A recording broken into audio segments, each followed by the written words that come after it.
ভাই, এই বিষয়গুলো তো আমাদের দেশে নতুন না, হয়তো দুই একটা ঘটনা ভাইরাল হয় আর বাকিগুলো হয় না। আমরা যে ঘটনা দেখেছি, সারা দেশে মানুষ যে মানিকগঞ্জে একজনের দাড়ি ধরে তাকে মারধর করা হয়েছে চাঁদা না দেওয়ার কারণে, মিডিয়ার মারফত যেটা আমরা জানতে পেরেছি। তো এইরকম ঘটনা তো আমাদের দেশে বিভিন্ন জায়গায় অহরহ হতে থাকে, অনবরত হয়।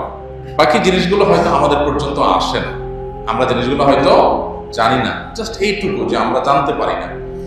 এগুলো কেন হয়? এগুলো এই জন্য হয় যে এগুলোর বিচারের মুখোমুখি করা হয় না, এগুলোর উপযুক্ত বিচার হয় না। এই জন্যই হয়, কোনো অপরাধের যখন বিচার সঠিকভাবে না হয়, সে অপরাধ বারবার মানুষ করতে থাকে, বারবার হতে থাকে। তো এই জন্য এই বিষয়গুলোতে বিচার যেন হয়, সেটা নিশ্চিত করার জন্য আমাদের প্রত্যেককে যার যার জায়গা থেকে দাবি দাওয়া তোলা, জোরদার প্রচেষ্টা করতে অব্যাহত রাখতে হবে। হাল ছেড়ে দিলে চলবে না। বিচার তো হয় না, তাহলে আর চেয়ে লাভ নেই।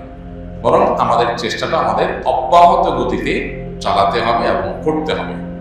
একসময় ইনশাআল্লাহ আল্লাহ অবস্থার পরিবর্তন ঘটাবে। আমি একটা কথা প্রায় বলি, মাস্তানি করা এটা ছোট লোকদের কাজ। যারা যত নিচু প্রকৃতি তারা তত গায়ের জোর খাটায়, তারা তত অহংকার করে। আর যারা যত সম্মানিত, যারা যত মর্যাদাবান, যাদেরকে আল্লাহ তাআলা যত বেশি দায়িত্বশীল করেছেন, তারা তত বেশি সতর্ক থাকে এবং এই সমস্ত ছোট লোকই করে না। তো যারা এই ধরনের জুলুম করে, আল্লাহ তাআলা সব সহ্য করলেও জুলুম সহ্য করেন না। আল্লাহ বলেছেন হাদিসে কুদসিতে, ইয়া ইবাদি ইন্নী হারামতু যুলমা আলা নাফসি ফালা তাযালামু।